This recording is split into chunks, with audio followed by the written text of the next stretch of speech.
Everything is working. Yeah.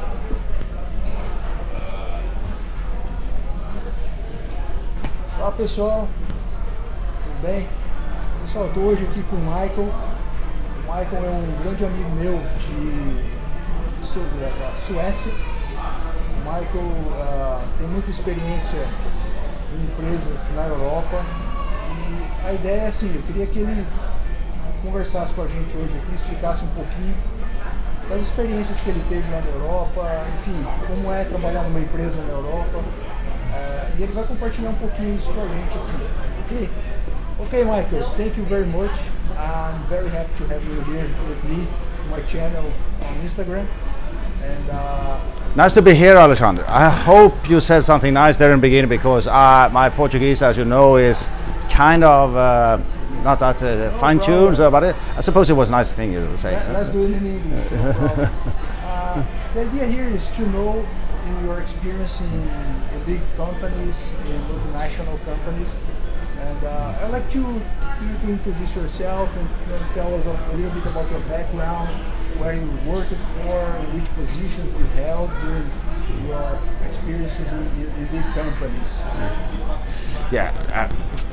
Okay, my background is, of course, I think I heard you saying that I'm Swedish, so my background is from Sweden, of course, and Sweden's been my base my whole life, but of course Sweden is a small country, so if you want to do something in Sweden, you have to be international, because the whole of Sweden is only 10 million inhabitants, so if you want to do something, you have to go outside from the borders right from start. And I think everyone that starts a company in a country like Sweden, either you want to work with the multinational companies or you want to become multinational, because the limitations of a small market. Makes sense. Yeah, and my background is very typical Swedish, I would say. I was born in a small town in the south of Sweden, lived in a very typical Swedish family with one sister and my parents, and grew up without any thoughts of doing any type of career, actually. But when I started working, I quite soon realized that things are so much funnier if you can do it your way, instead of doing it someone else's way. Yeah? And of course, if you want to do things your way, you have to either be a manager or have your own company. And for me, it was quite easy to realize that having my own company, or at least being partner in a company, is the way to actually being able to do the things you want. I always said the amazing thing with having your own company is you can work whenever you want, as long as you put in 16 hours per day. So you can manage your own day, and for me that was an important thing from the beginning. And of course, also in the Scandinavian countries, or Sweden specifically, there's a tax system, and of course everybody says I'm not working for money, but at the end of the day, if you put in 16 hours per day for a long time, you want to make sure that you can have a comfortable life out of that. And the tax regulations in Sweden, at least, is so much more it's a little bit against you if you're an employee, and it works for you if you're having a company where you can distribute the money in another way. So that's where I come from. And work-wise, I've been working with a lot of different things. I've been starting probably 20 companies, probably. Most of them was failures, of course. I had a couple that were successful, which ended up being in the logistics industry, which of course is an international industry, logistics, and working with logistics with international clients, and for shorter times in multinational companies, of course, because logistics is multinational by nature. It's difficult to have logistics in a small country. So that's what I'm doing and like most people, I had to learn my things in a bigger company. It was actually the Swedish Post, which was and is a governmental-owned company, where I learned a lot of things about how bigger companies work, that I needed to start my companies later. Just knowing who can take the decisions in a bigger company is very important if you want to do business. And what is the thing in a big company that makes you come to the next level? It's a lot of politics that you have to know about, and realizing this company, what does the managers above me appreciate? And in my case, I quite soon realized I'm a average intelligent person. I don't have any specific skills, so I realized quite soon I have to specialize in something, and I have to put in the hours. So right from the start, I've been putting in the hours, and I specialized in sales. Sales. Yeah. And that was the thing for me. Why sales, Michael? For me, I quite soon realized that most managers above me in the organization, they love when they can grow the company. They love when they can have new clients. Yeah? And if you know sales, of course you're the guy bringing home the business. And as long as you bring home the business, you get away with a lot of shit. You can do a lot of crazy things as long as you bring home the business. It takes a lot of a manager to cut off the guy that brings home the business. And as long as you do that, you're quite safe, even if you're quite crazy, which I think you have to be sometimes in an organization. You told me that you held a CEO position in Sweden, right? Yeah, I had a couple of CEO positions. The last one I had was a company that I co-founded. I had my own small consultancy firm, and I merged it with another company where the guys that I merged with, we decided, okay, let's try to do a crazy growth journey here together. And at the end, we were 8 companies merging, and we said, okay, let's do everything we can to grow this company. And it was a business-to-business operations in the logistics area. And we had 6 years together, I think. And the average yearly growth was something like 200% or something. So we went from, we tenfolded the turnover of the company in 5 or 6 years. Yeah? And at the end, I was the CEO of that company, which was an interesting journey. Yeah? Yes, and what do you believe that was the most important skills or technical knowledge or whatever you believe that led you to become a CEO?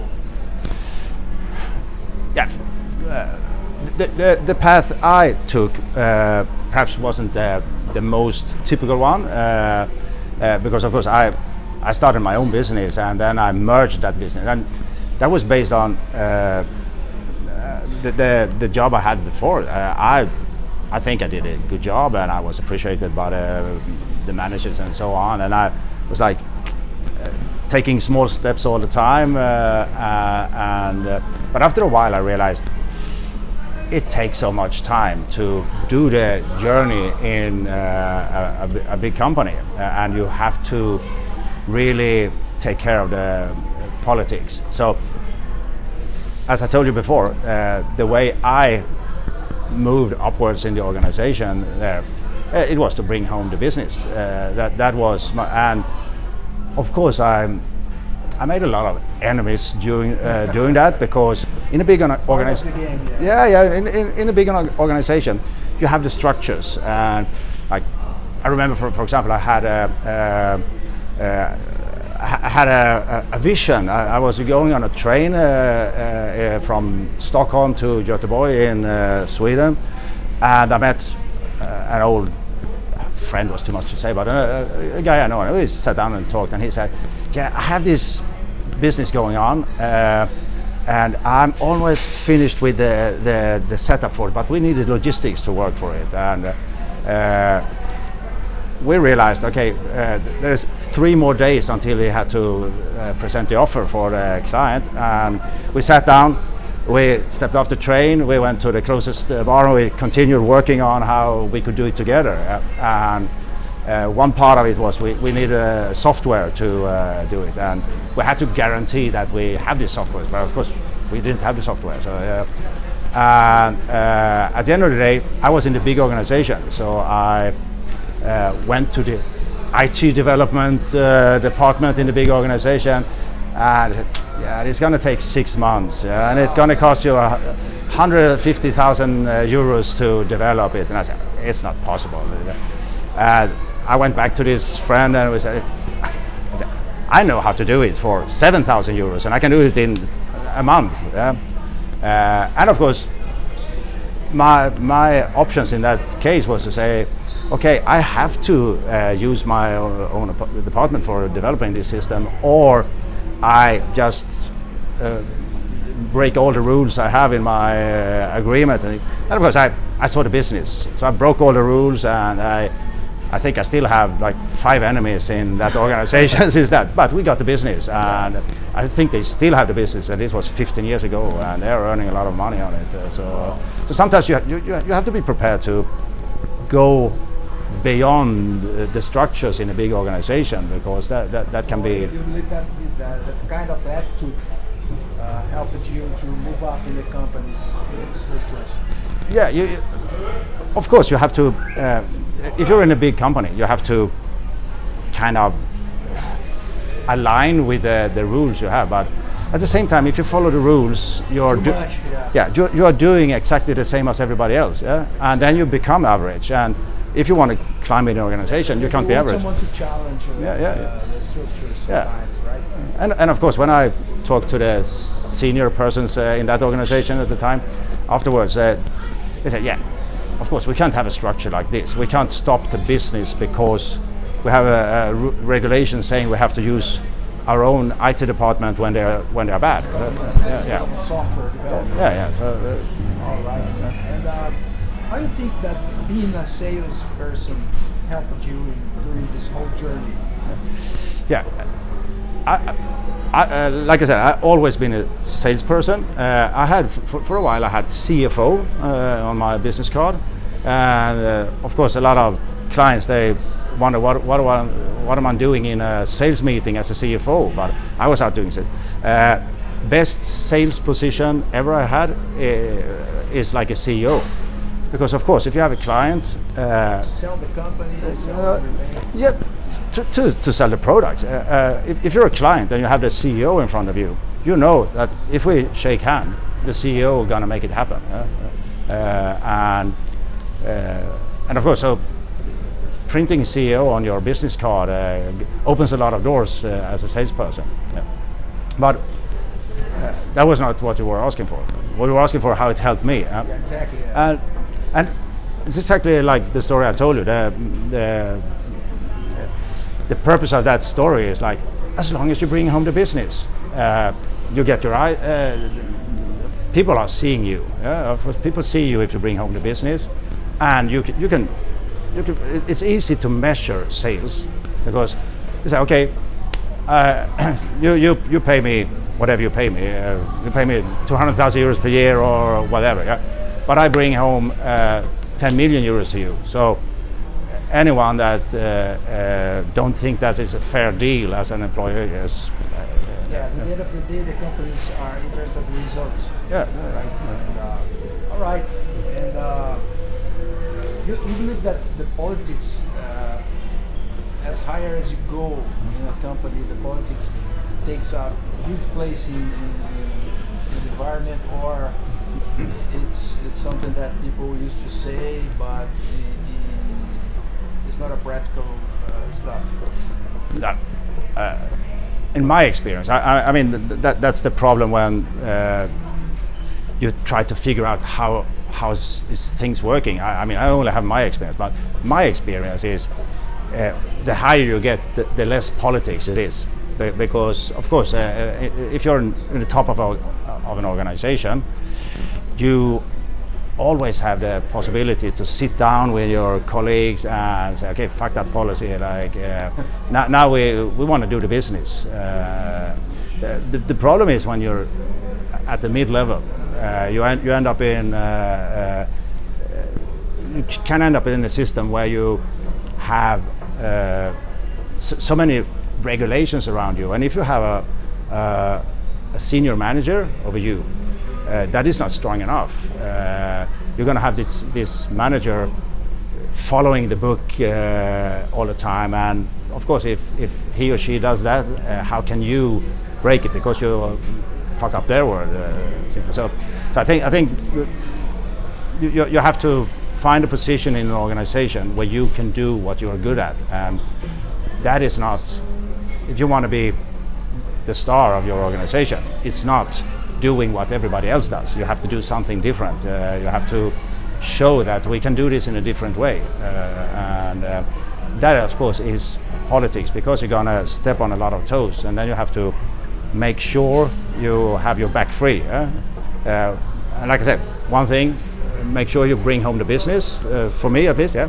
And of course you have to have someone a couple of levels above you that protects you, that likes you, that sees what you do, and As a sponsor. yeah, and not an official sponsor, but I know I had this guy when I worked for the Post, for example, an organization like that, been a governmental organization for hundreds of years, and of course now it's a company, but it's still state-owned, so you don't have a lot of brave people in places like that. So I found one guy that appreciated what I was doing, and it was I was a young guy at that time, and he was a senior, and every time when he called me and said, Michael, I think you shouldn't work in this organization anymore, you should work there. Yeah?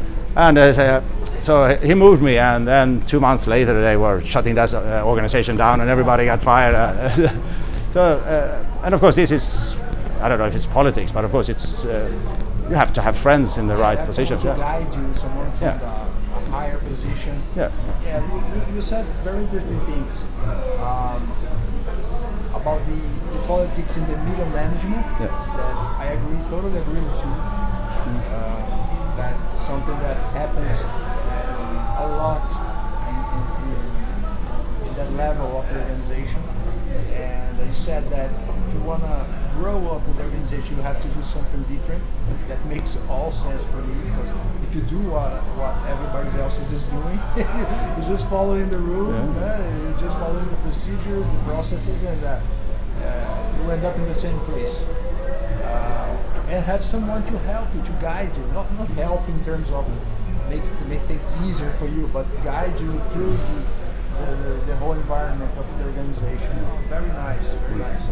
And Michael, I remember that once when we met in Barcelona, I believe it was in Barcelona, that we were talking about having a business in Europe.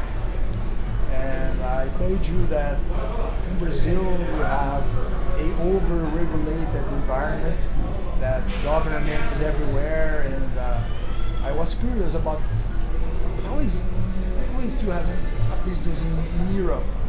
Is it the same thing? Is it different? In your opinion, because you told me that you opened like 20 companies, and how is to be an entrepreneur in Europe? Yeah, of course. I think to start with, you probably know so much more about operating a business in Brazil than I do. But if I talk about Europe and Sweden specifically, which has been my base, of course you have a lot of people complaining about how difficult it is, and the taxes and the regulations and things. But the truth is, at least in Sweden, you can open a company within hours, and the company is up and running, and you can do your business. So that is super easy. It costs you like, you buy a ready company that is like an empty company, and you have the organization number, like the VAT number and things like that in hours, and then you can start your business. And it costs you like 1,000 euros or something like that. So it's a really easy. And then of course you have a lot of complaints about regulations and things, but get someone to do the bookkeeping and then you're safe. It costs you it costs you 1,000 euros more per year. That is what you have to do. The problem is, and I think it's a global problem, you have to do the sales. You have to have your clients. That is about. Yeah, and to be honest, I don't want to sound like a bad person, but if you don't know how to open and operate a business in Europe, you probably shouldn't do it. It's because it is not a big thing. The organizational things around it is not a big thing. It's very straightforward. Then of course you have Europe is with the European Union. It should be one market. It's not like one market. For one thing, you have different cultures that you have to handle, and you have some different regulations as well. But in general, if you're selling products, or if you're having a consultancy for business or something like that, it's very straightforward. It's just to open and go. So that is the smallest problem. As always, the problem is to get the money. To do the hard thing. To do the hard thing. Yeah. Oh, very nice, Michael. And we like to send a message or tell to the viewers, in your opinion, being a CEO, a salesperson, a business owner, in terms of a mindset, not skills.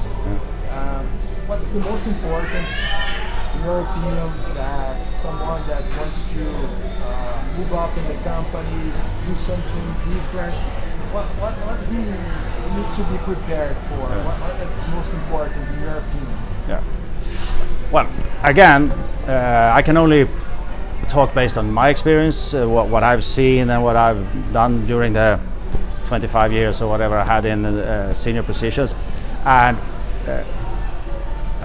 since today I meet a lot of startups, and the startups that I walk away from the beginning, they have the problem that I think you have to realize that you have to put in the hours. Even if you have a really, really good idea, you have to put in the hours. There's a lot of discussions about work-life balance and things, and yeah, it's important in some way, but if you are in a position where you think all my 25 hobbies and my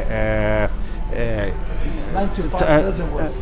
It doesn't work. If you wanna create something extraordinary, you have to be prepared to do the work, and it's as simple as that. And of course, there might be someone of your viewers that are extremely clever and can do things like leave Elon Musk behind them or something.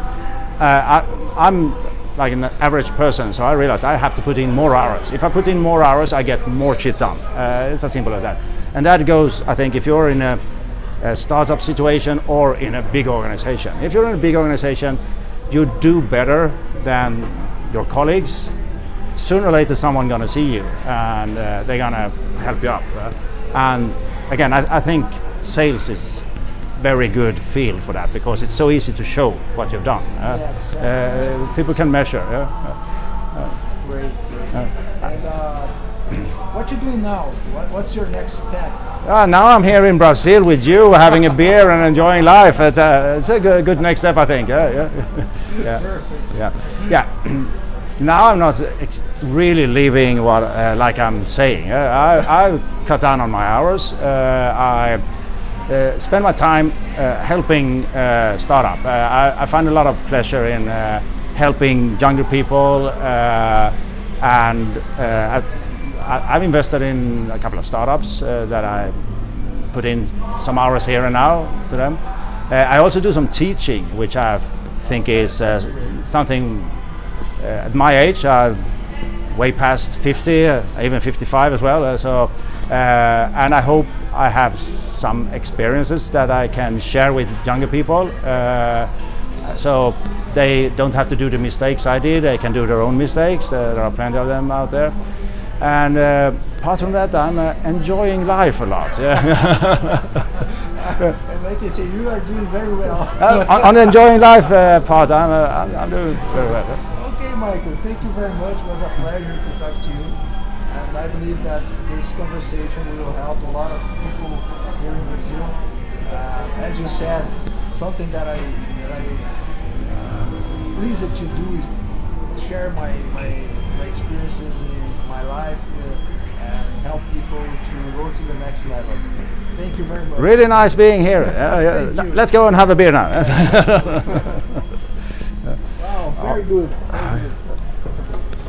So let's hope the equipment works. Huh?